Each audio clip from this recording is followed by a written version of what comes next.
guys, it's Cassidy and you're watching That Spooky Lifestyle, where we bring the ooky, the spooky, the creepy, and the crawly into our everyday lives. Halloween is getting closer. Next weekend, most people will be celebrating it either at their house parties or going out somewhere because unfortunately this year Halloween falls on a Thursday. Wah, wah, wah. It's the first loser. Do you know what I mean? Out of all the days it could be, Thursday is like so close to being part of the weekend, but not quite. I've already created a blog about this topic, but I thought I'd get on here, do a quick video. We are going to be talking about 5 ways that you can save money if you want to have a Halloween party this year, because trust me, I went all out last year and it was expensive, like so expensive. And so these are 5 awesome ways that you can get entertainment, invite your guests for literally $0. The first idea I have is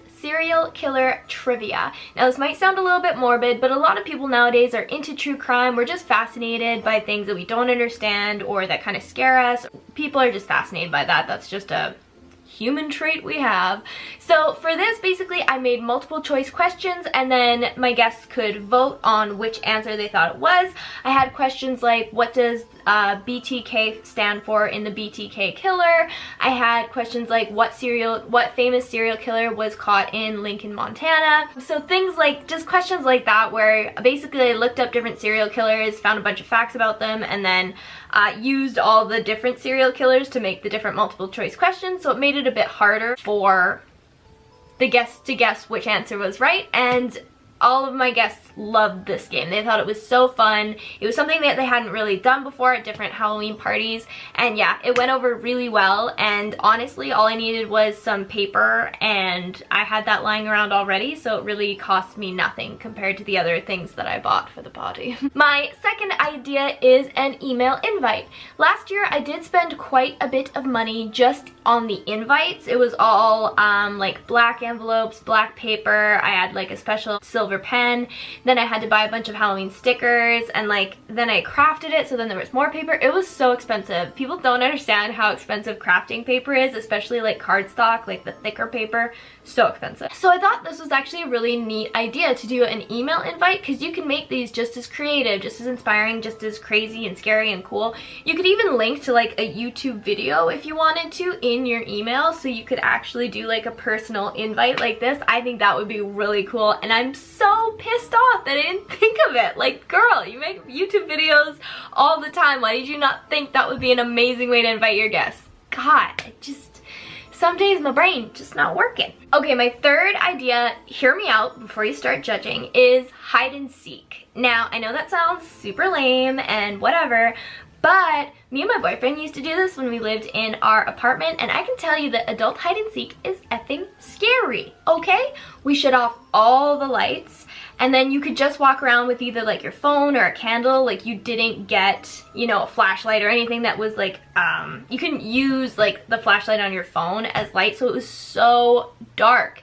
And it's scary because you know that the other person is trying to scare you. So even if like you walk by them or whatever, once you actually find them, like sometimes we jump out at each other. I don't know, it was just super scary.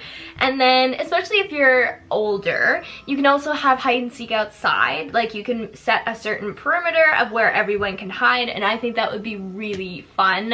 We used to do that a lot when I was in my teens. I lived in like a small town, and we used to play hide and go seek outside all the time, and it was just like so exhilarating and scary because like the area of play was so much broader and there's so many different places that people could hide. It was really cool. Like, honestly guys, hide and seek outside in the dark with adults, it's gonna be the scariest shit you ever do in your life. I promise you, girl. Number 4 is, what if you had a pumpkin carving competition? And all you have to do is ask each of your guests to bring a pumpkin, which pumpkins now, if you go to like a pumpkin farm, some of them can be pretty cheap. Me and my boyfriend got 2 pumpkins for $7 total. So just to get 1 pumpkin, especially if they're on the smaller size, is really like $2, which I don't think is like crazy to ask your guests to bring.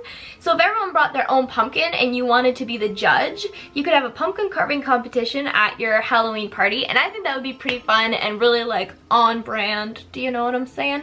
I think it would kind of be like a fun activity everyone could do like earlier in the evening, and then you could all set them outside at night, and I think it would be a good time, but maybe that's just me.